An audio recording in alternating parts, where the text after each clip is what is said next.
Once every year, when the seasons all shift, reality thins and opens a rift. Broadcasts are received from alien places, parallel worlds, and horror-filled spaces. We gather them all for your listening pleasure, with spooks and with goofs, both in good measure. So hold on to your headphones, get ready to scream, for the wonderful terror of R-Tap Halloween.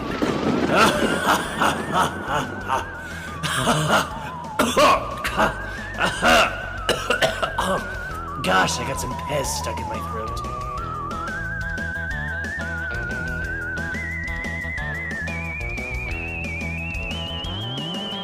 Knock, knock. Who's there? Dracula, please come into my house. Wait, why are you knocking? Why are you referring to yourself in the... Come on, complete the joke. It's Dracula, please come into my house. Please come into my house, who? No, Dracula, please come into my house. Oh, I see, you're inviting yourself No, in. I'm not. You're inviting me. No, it's a funny joke. It's really funny. The punchline is great. Come on, trust me. Okay, we'll try it again. Knock, knock. Who's there? Dracula, please come into my house. Dracula, please come into my house, who? Blur! And he bites your neck. And I die. Hello, ghosts and ghoulies. Welcome back to another spine-chilling episode of the Vidnight Society. Wahahaha. I'm your boniest host, Thatcher Gulen Whedon.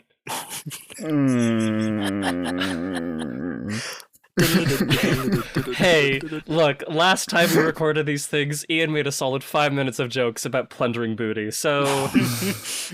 And you proceed to bring it up. Yeah, this episode is rated PG-14. You invented a new rating, that's how serious this is. Oh my goodness. I am Ian, and even though I'm not wearing said costume, my costume is a, like those bodysuits with like the skeleton design on them. So like the black suit that have like the skeleton on them. That's what I'm wearing. I'm wearing that. I'm Gotcha. the Bone Man. We're both bone men? Oh, you're Bone Man? Yeah, I'm... Oh, shoot. Yeah, I can't believe we wore the same thing to this podcast recording. One of us is going to have to leave. I'm pretty sure last time you were a pirate. I was a pirate. Wait, I can grab the hat that I wore as a pirate last time and become a skeleton pirate. Huh? Amazing. Hey, there we go. Beautiful. I forget, I'm a vampire, right? Yeah. Cool. That's it. What's your name? I'm Isaac, the vampire. Isaac the Vampire. That's my favorite children's book. Speaking of children's book, boys, what did we watch today? Or this time? We watched a Goosebumps episode. That's right. From the old Goosebumps. Reader Beweeder, you're in for a skeeter. You're in for a scare. Okay, which are you a vampire, a skeleton, or a pirate? Because it seems like you're trying to be all three. Yeah, he's all three of us at the same time. I was doing the funny Goosebumps intro thing. He's become Voltron. Ah, I see. He's become, keeping on the 90s references, Captain Planet. Wait, isn't Voltron 90s too? Yes, I think. Okay. So yeah, what we watched season 1, I believe, episode of Goosebumps, titled "It Came from Beneath the Kitchen Sink," which is a wonderful title in my opinion. It's so good. It did give me a different impression than what we actually got. I was imagining like a drain monster of some kind. As opposed to a killer kitchen sponge. And yeah, it was a sponge. I think I've actually read this book.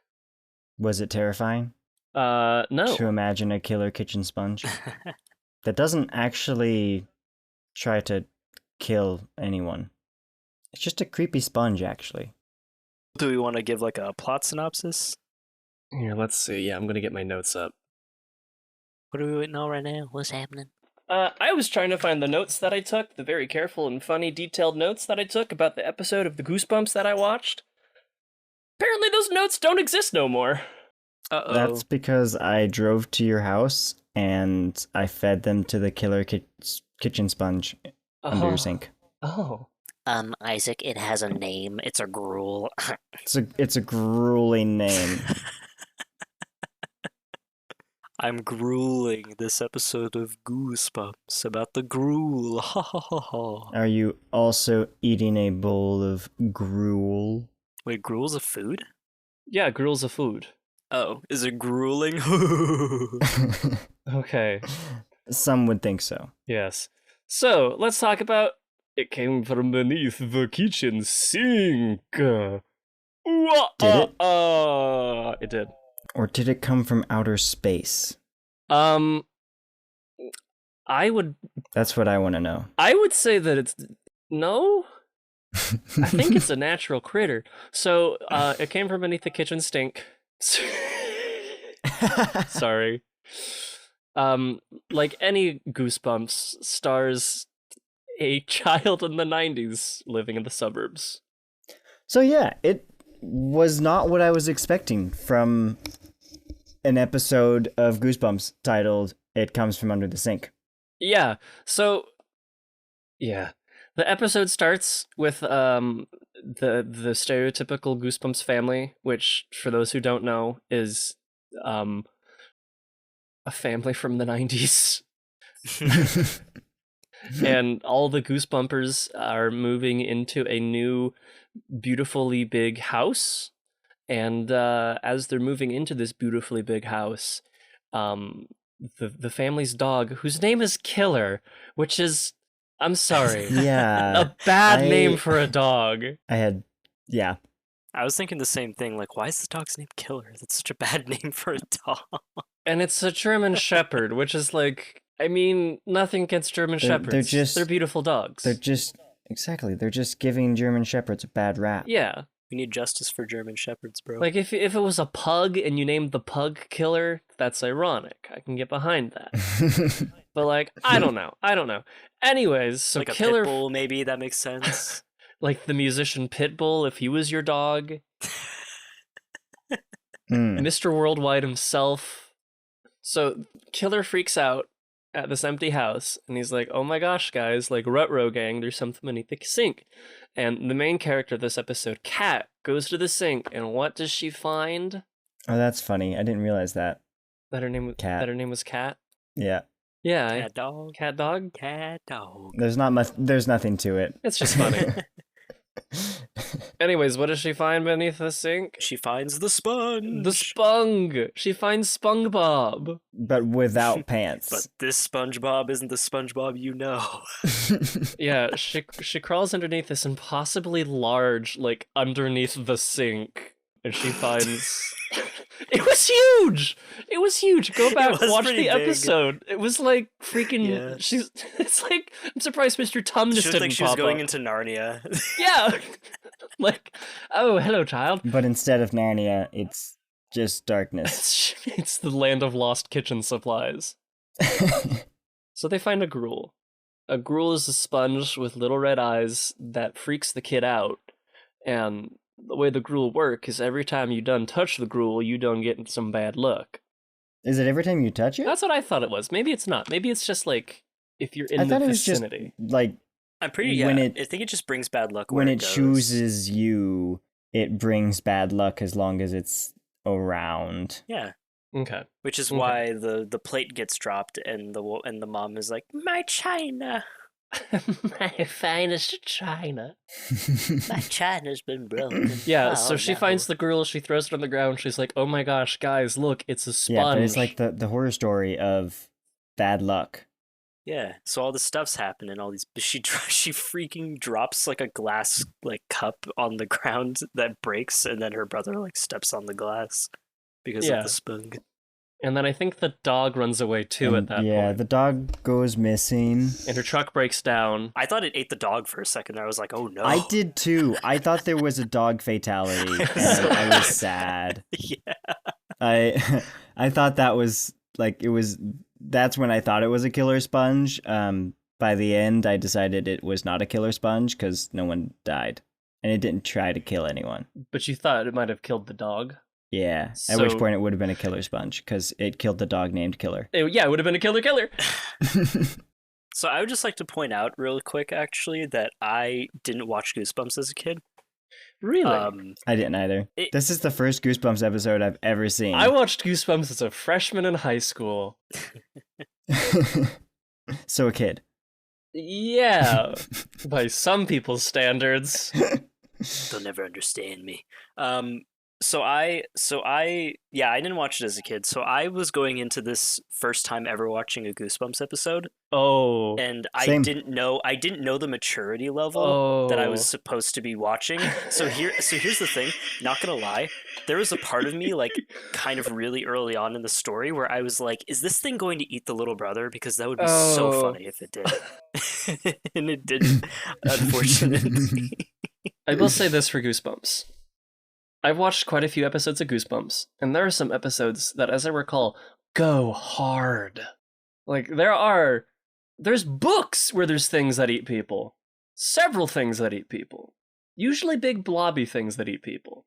Not so much weird sponge monsters with teeth. Gelatinous cube. So, continuing along. The episode, though, isn't just about Kat freaking out over a sponge and her family ignoring her. There's some other stuff that happens. Yeah, That's the other real horror story. Is it's a thing that only you can see and nobody believes you. And it seems like the sponge does it intentionally. Oh yeah, 100%. Yeah, Sponge is a jerk. And then it just so happens to show its true nature in front of the two guys, the brother and like his friend. The brother and the best character in the show, whose quotes I wish I had written down. Oh yeah, I loved this character. The things he said were always funny. Was he the one who found the book? Yes, he was. And then he Okay. pointed out that it was a Grool. The best character in the show, Kat's brother's friend, finds this book called The Encyclopedia of the Weird, which I totally would have loved as a kid. And it's basically like a tabloid book. And it's like, here's a bunch of weird stuff, kids. And he's like, there's a thing called a Grool, and it looks like a sponge, and it causes bad luck and feeds on misery. Weirdly specific, but okay. It's also closely connected to a very specific creature called a lynx, which is a potato with fangs that kills you. Totally unrelated. Not going to show up in the episode. Cat Also, hatches the a friend plan. has No, you go. Oh, okay. I was just gonna mention probably one of my favorite lines from the episode where the friend mentions that he has like the encyclopedia for like the weird stuff, and was it the brother? Actually, no, I don't know if it was the brother or the friend, but someone said like, "Oh, is there a picture of her in it?" It was the brother. Oh yeah, it was the brother. I just thought that was really funny. That's the 90st joke I can ever think of. It's the most 90s thing ever. It really is. So, they hatch a plan to get rid of the Grool. And that plan is bury it. Bury it in a hole. That's what I do with my problems. Dig a 'Cause hole. that's what everyone, exactly. Yeah. Throw them in the That's backyard. what I was going to say. Yeah, dig a hole, shove them in the backyard. We're kind of going out of order a little bit. I believe so from what I remember, I think like the bad stuff happens. They like grab the sponge and throw it into like the hole that their dad was digging, and then they were like, oh, and then the other greatest line in the episode happens where the kid who's the brother's friend is like, no, we can't do that. What if they dissect it for science or something? Oh yeah, they give it to the He's teacher. like pleading for them to like not bury it. And then when like it like rears out of the hole and like rears its And fangs he's out, like, he's like, never mind, never forget mind. science, just bury it. Right. Okay, so they bury it, but then they dig it back up, and they're like, maybe we can use it for. When did they give it to the teacher? Yeah. Well, so they bury it, Right. but then the plants die. The plants die. Plants Yeah, die. like the grass and the plants around it start So dying. they're like, oh, this isn't a sustainable future. Well, and they dig it it's up. more sustainable than a lot of our plans for the future. And then they're like, our science teacher will know what to do with this. Our 4th grade science teacher. I love that trope of just like kids have monster, they don't know what to do with it. Let's take it to our like middle school biology teacher. That sounds like an amazing idea. Let's take it to our science teacher who knows like 3 organelles. They can figure out what this thing is. It's like that scene in Gremlins when he just takes it to his like high school like I forget what kind of teacher he was. That's what you do when you find some horrifying new creature. You take it to a scientist. And what scientist are kids gonna know? The ones at their school. I'm honestly racking my brain.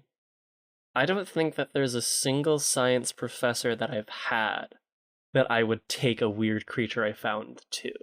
And that's nothing against them, but I'm thinking like personality-wise. I'm like, no, not them, no, not them. I would sooner take it to my marketing professor than a science teacher to figure out what the heck it is. How do we sell this thing to people?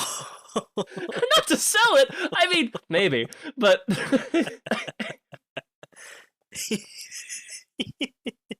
You just take this like disgusting, horrifying creature to your marketing teacher. It's like, okay, how do we make this thing profitable? Hey kids, you want to get back at your bully at school? Get a Grool. Just slip the Grool into the bully's backpack, and he'll be slipping on marbles. Oh, that's such a thing. Especially because, as they find out after they give it to the teacher, if you try to get rid of it, you die. Oh, right.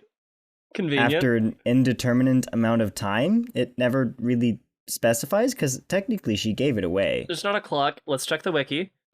That like Gruul like fake like commercial sounds like an All That sketch. Do you guys know about like All That sketches where it was like the fake advertisements like skunk ball and they like pass it around and like skunk sprays them? That sounds like something that would be in All That episode. Like Gruul, take it to your bullies and it'll eat them. Or Ian, like the big corn. Oh, the big ear of corn. Oh, that's an entire other rabbit hole. Ah, your beloved. Well, which is it, a rabbit hole or an ear of corn? Hey, but We'll have to explain the lore later. We've read the manga, so. But back to the episode of Madness, the thing under the sink. Yeah, so I look it up. I can't find anything about a time limit, so I'm assuming it's just to move the plot forward that they discover that it kills you. Oh, I just found it. Once someone finds a girl, it can't be given away, or else the donor will die within 1 day. Okay. Yeah, so they have to go back and find it, and then when they get to the school, which I don't know how they snuck into the school, by the way. It's just assumed that they got it. They are masters of breaking and entering. They're ninjas. It's also the 90s. I mean, wait, could kids I feel like that's actually, I feel like that's more of a recent thing. Like in the 90s, was it more like common that kids could just go into their school after hours? Is that a thing? We can't talk about this because I was about to search up how hard was it to break into a school during the 90s, and I don't want to be put on a watch list. It's fine. It would have been about the past. Wink, wink. Your Honor, this was for a writing project. This was for entertainment. Your Honor, it was a parody, fair use? So they break into the school, they meet the janitor. Janitor's pretty great, listen to tunes, and they try to find the Grool in the school. Sings daisies? Something daisies? Something I forget daisies. what the song was. Something daisies. Crazy's daisies. You are my sunshine, Oh, my is that only what he sunshine. sings? That's what it was. Yeah, it it was, Make me yeah. Make me happy when when skies skies are are gray. You never know. No, Which is like, I don't know, that does not seem like the kind of song that would be playing on repeat in a janitor's headphones. you don't know. There's a reason why he's the night As janitor. they go around cleaning up after middle schoolers or elementary, I don't know.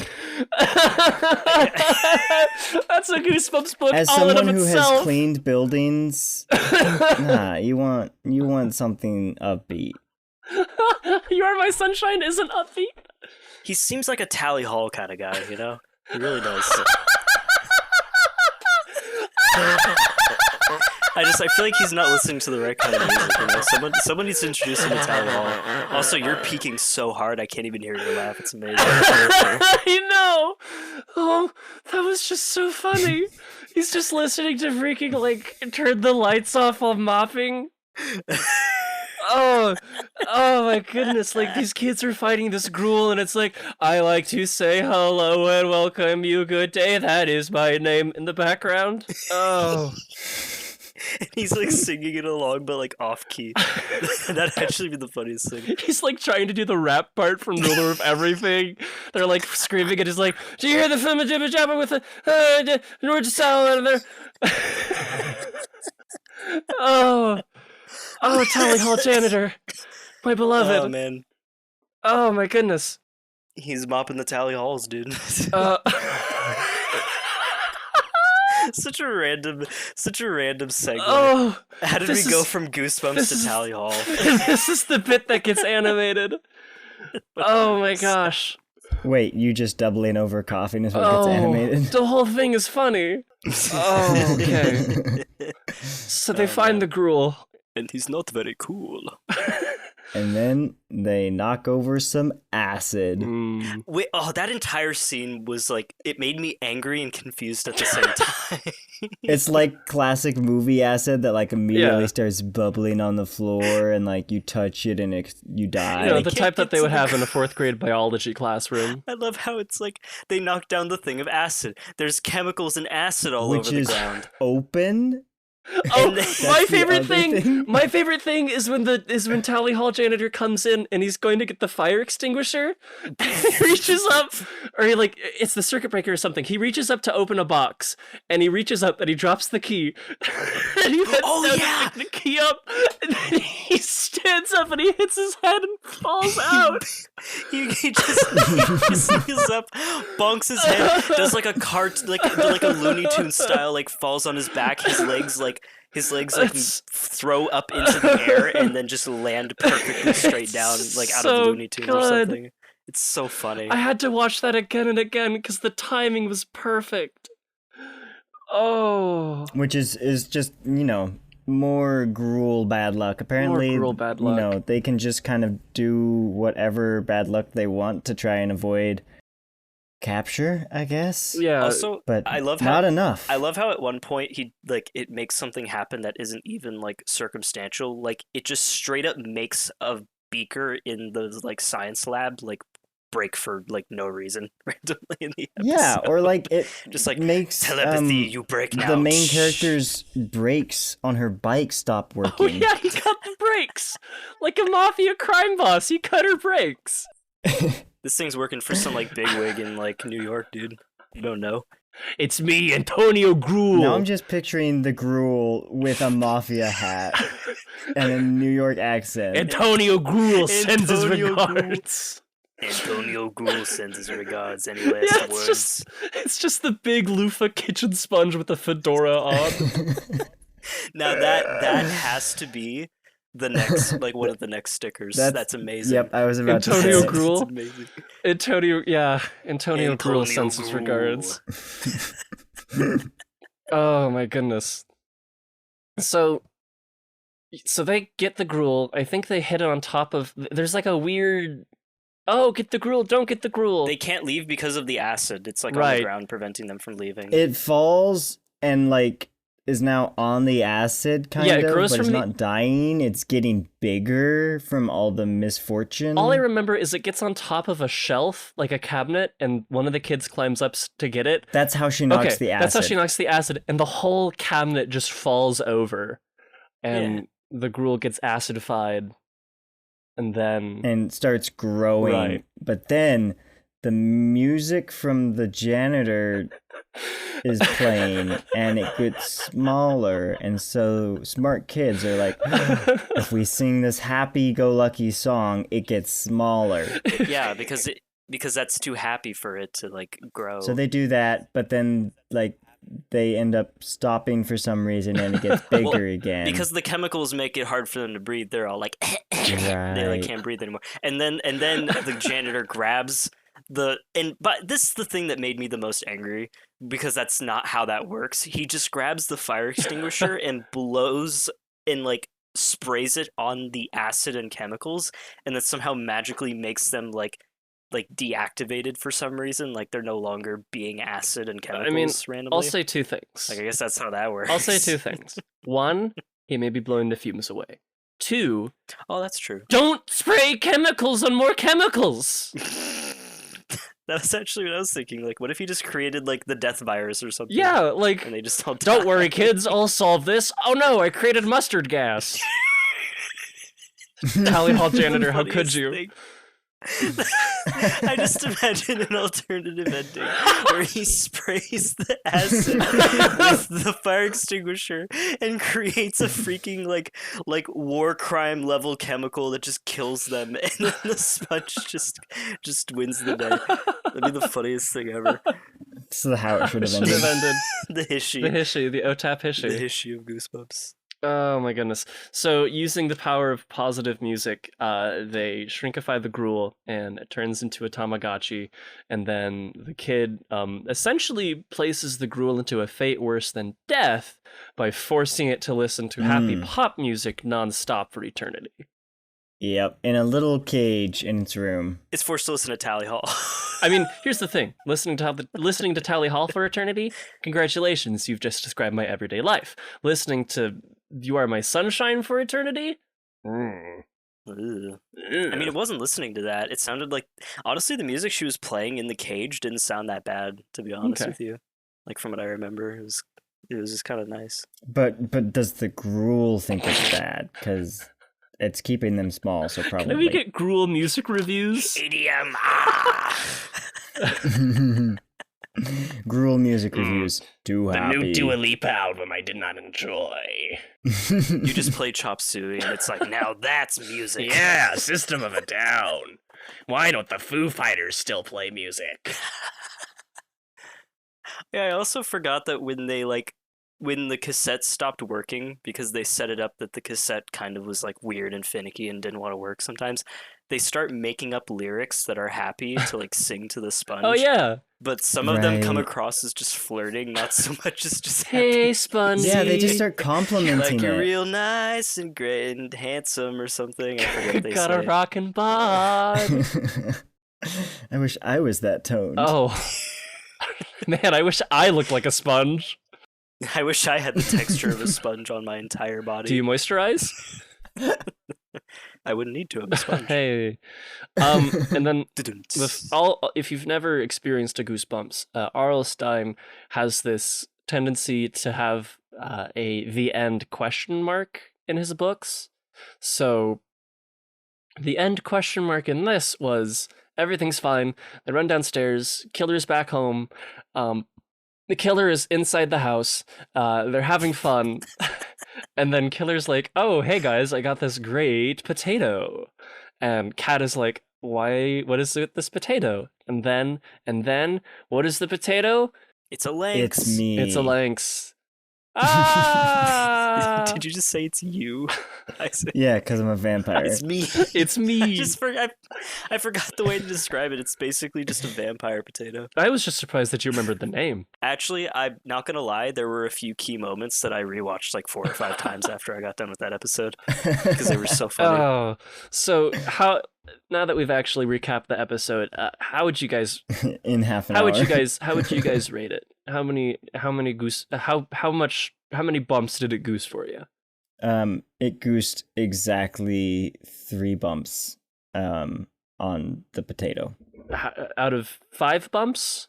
I don't know how many bumps there are. Okay. I didn't count, Okay. but it goosed 3 of them. I think for me, I think 3 out of 5 bumps is good for this. It was a solid Goosebumps episode. There was some very funny parts. The slapstick I thought was nice, even if it wasn't intended to be slapstick. Maybe 4 out of 5. Maybe 4 out of 5. I'll give it 4 out of 5 bumps. I think I would give it 4. The one kid's friend is the best character in the episode. Counts out of 7. 4 out of 7 of those. For sure. Okay. So 4 Carlos out of 7. 4 brothers' friends out of 7. Yeah. Okay. Well, and what does that average out to? I don't know. I got to get a haunted I don't calculator. know, I'm not It a averages mathematician. out to give it a watch. Give it a watch. Yeah, Goosebumps. Yeah. We should have watched the dummy episode. Well, would've been more maybe we fun. will watch the dummy episode. Hey there, podcast listener. Are you looking for a way to make your impact on the world? No, we aren't looking for any money or dedication of life. Yet.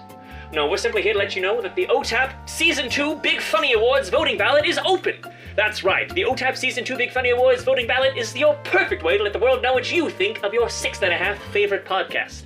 This year's ballot includes such wonderful topics as which liquid is the most important, what animal would win in a fight, merch ideas, and of course the always coveted Big Funny Award. And for those of you who don't think your vote counts, remember, last year you collectively created and killed a fan favorite character. You sick monsters. So don't delay, the ballot is only open until August 27th. For more information, check our social medias or click the link in the description below to vote. The OTAP Season 2 Big Funny Awards voting ballot. It's really cool. Bum bum bum bum bum. A Goosebumps game. Because we have to have something else in these episodes, we're gonna play the Goosebumps game. This is something that we sent home with people who participated in our live game shows. It's the home version. So, but for those of you who don't know how the Goosebump game works, the host, will find a title of a Goosebumps book, and then the host will present the title to the two contestants, who will each have a minute to think of an answer, and then once the minute or so is up, they will both present their answer, and the one who's the closest, or the one who's the funniest, gets a point. I like points. Points are good. You can't see, but I'm pointing at you. Oh, ha ha ha ha! Very funny. No. Okay. Okay, we're gonna start with this one. Our first title, gentlemen, is The Cuckoo. It comes from under the sink. Actually, here's the thing. It's like two books before this come from beneath the sink. No, our first title is The Cuckoo Clock of Doom. The Cuckoo Clock of Doom. Your time starts now. I think it's about a Think about it. little bird clock Okay. of doom. Gee.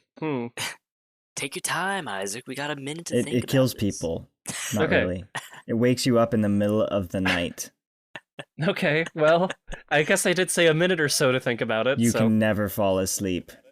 I think I have an idea of what it is. Okay. I think I got it. Dauntless, is that your answer then?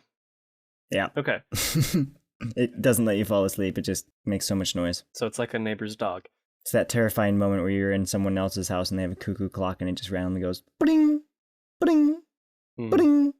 Ian, what do you think Cuckoo Clock of Doom is about? I think that basically it's a cuckoo clock where if you're like in the room with the cuckoo clock, like at midnight when it goes off, it's like it has like the door that like, you know how a lot of cuckoo clocks have like the door that Mhm. opens and like the bird will come out like on a thing. Mm-hmm. It goes like cuckoo.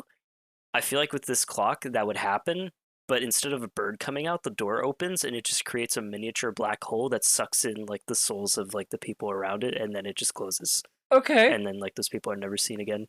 okay. I like this idea. Hmm. Cosmic horror. And then the children have to whatever like Goosebumps style, like kids to random people in random house, like they have to like, they're trying to figure out like why these people are going missing, where did they go, and then eventually they like figure out it's the clock, and then they have to destroy it, but then you can't kill but then then they you all can't get destroy sucked the in clock. and die. Okay. Well, Take into account that Ian and I have not watched Goosebumps. This was our first one. The Cuckoo Clock of Doom. The synopsis for this is a kid gets his dad's new cuckoo clock, and in order to get back at his sister for ruining his birthday party, he twists the bird's head on the cuckoo clock backwards and blames his sister on it. Oh, However, his plan backfires, and he ends up repeating the same day again and again and again and again and again. oh, it just becomes a Groundhog's Yeah. Day, or Groundhog Day rather. Groundhog. Huh. Because there is only one groundhog in all of existence. Yeah, I don't know. And his name is Fred. He's very lonely. I'm lonely. Yeah, I don't know who to give points to for that round. Neither. So let's just move on to the next one. Our second one of 3 is Monster Blood 3. Monster Blood 3. Monster Blood 3. Monster blood. Is it the third Monster Blood? Mm-hmm. Your time starts now. Well, in the previous 2 Monster Bloods, something happened, probably. And this is the third one. So it probably follows a similar pattern. And that pattern is kids find blood in the woods, and it's like green and goopy, and it follows them. And that's all I have. Ian, do you have your answer? I think so. Like, I think that there's like, so it starts out with like one kid. We can say that it's like the main character's best friend. They like find this random like trail of like blood, I guess, right outside their school, and they follow it, and then they find this monster in the woods that eats them, and then they're never seen again. And then the main character is like, "Where did my friend go?" And then you have like more and more kids disappearing, and then and then at some point the main character follows another kid who's following the blood trail, and then they witness that kid getting eaten by this monster. We can say it's like a monster made up of nothing but like sharp teeth or something, I guess. I don't know. That sounds pretty Goosebumps. And then they have to like, and then they have to, and then them and like their brother and or sister, like they grab some shovels and they go out, and then they just beat this thing to death with the shovels, and yeah, I guess that's Monster it. Blood 3. I'm sensing a pattern. Monster Blood 3. Okay. So Monster Blood 3. In this third installment of the Monster Blood books, Evan Ross accidentally ingests some of the evil green slime after his nerdy cousin Kermit uses it in a chemistry experiment and grows into a giant. I'm going to give points to both of you. Ian mentioned eating, and you mentioned green slime. Green slime. So you guys both get a point. Yay! Yay. The final one, the one for all the marbles, Tiebreaker. I don't want marbles. is Why I'm Afraid of Bees. Your time starts now. It's Alfred Hitchcock's The Birds, but they're bees. The bees. And so they're like everywhere, and it's a little bit spooky that there's so many bees all over the place. You know, And the then spookiest they thing. start attacking people and like breaking into houses, and now there's just bees everywhere, and they're not actually stinging people because it's Goosebumps, but they're just being a nuisance Goosebumps. and taking over your Goosebumps house. can have a bleeding tooth monster that gets beaten the crap out of it by shovels, but it can't have nobody being stung by bees. Exactly. Well, no, so this is the thing. Ian and I have very different approaches to what happens in a Goosebumps Very different story, ideas. having both of us not having ever seen a Goosebumps other than the one that we watched for this. I think I have an idea of like, Okay. what this story is. Okay, Ian. Also, there's someone who like swallows bees. Because That's it. every Goosebumps book has to have somebody eating something. Yeah, there's a bee swallower. Bees. Oh gosh. Okay, Ian.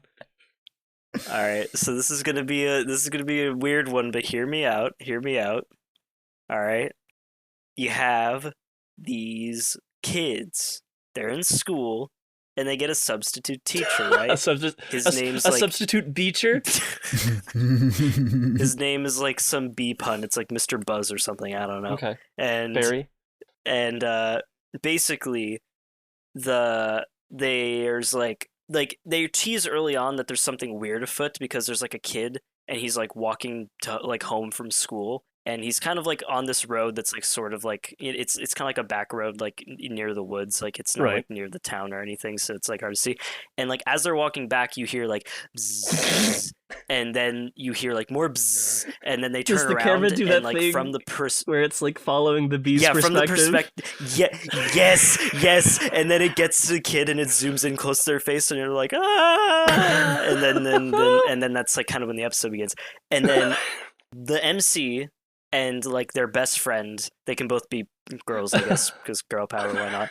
And they notice that there are kids missing, and there's just more and more kids missing. They try to figure out like why these kids are going missing, and they're suspicious of their teacher because he's creepy and his name is Mr. Buzz. What kind of teacher has a name Mr. Buzz? That's just creepy and weird. And then they manage to like get information about the students. They realize that all of the students that have been going missing have been getting B's on all of their assignments. No. And then when they figure this out, then like Mr. Buzz like walks in on them and he's like, hey, you discovered the secret. And then he like a bunch of bees come out of his like afro because he has an afro now. And then these bees have like human mouths, and then they start like chasing them. But then they get fire hydrants and spray down the bees. And I guess the teacher is allergic to fire hydrant stuff, so he like dissipates into the air. Water? As bees. My weakness, water. No, specifically fire hydrant stuff. He dissipates into a cloud of water and bees, and then flies away. Oh, but then the one more thing at the end of the episode that makes him afraid. Like, then you have like these wasps, and the wasps don't have human mouths, but then they have like human feet on the end of their little legs, and then they're like and then that's the end of the episode. Okay. Okay, I'm just gonna say it. You have a very consistent theme of kids go missing, other kids investigate, and save the day. Hey, Netflix, hire this man to write a horror anthology series. Called Kids Go Missing. Kids Go Missing! Kids go missing. A Stranger Things spin-off story. Why I'm afraid of bees. The klutzy wimp Gary Lutz finds an online advertisement for a clinic that specializes in body swapping. However, the experiment goes awry when instead of the body of a cool jock named Dirk, Gary finds himself in the body of the one thing he fears most, a bee. So I think I'm going to have to give this point to Ian, because he did mention people turning into bees and bees with human mouths. So true. Although I really appreciate Alfred Hitchcock's The Bees.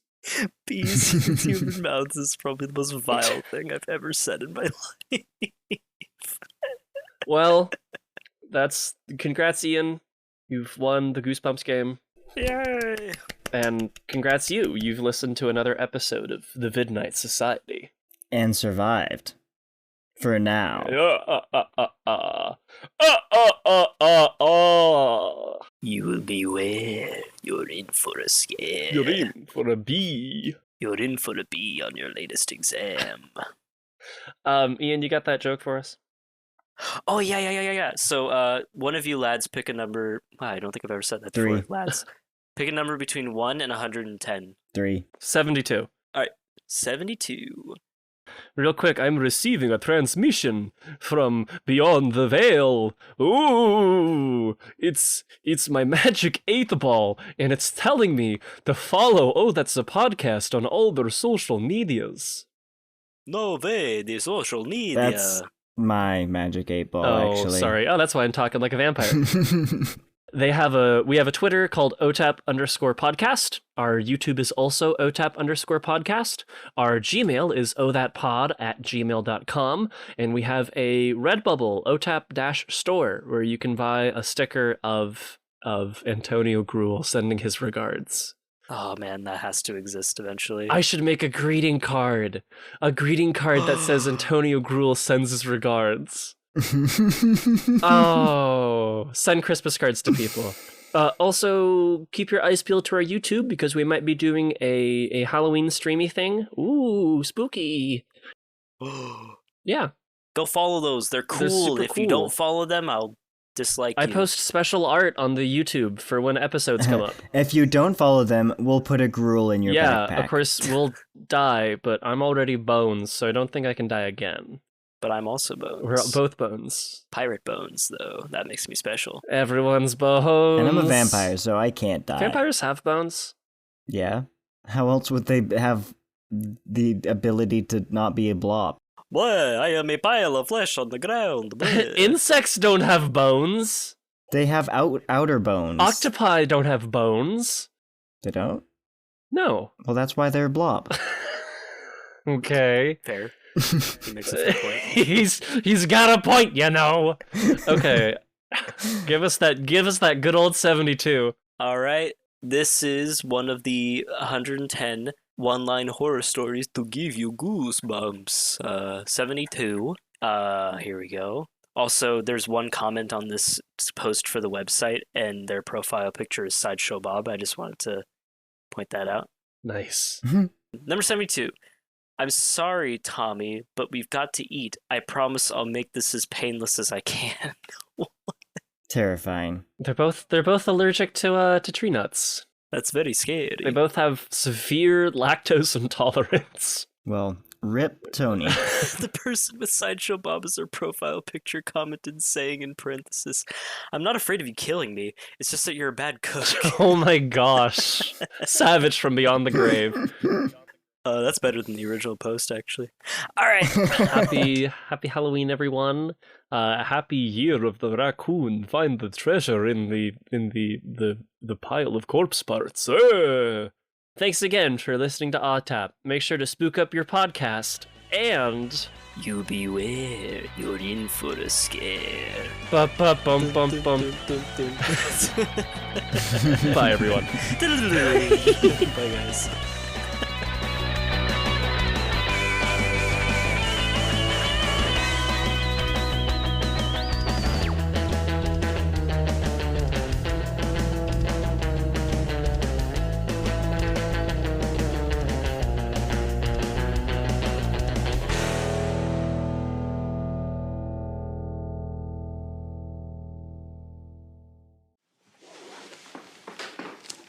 Encyclopedia of the Weird? Does it have her picture in it?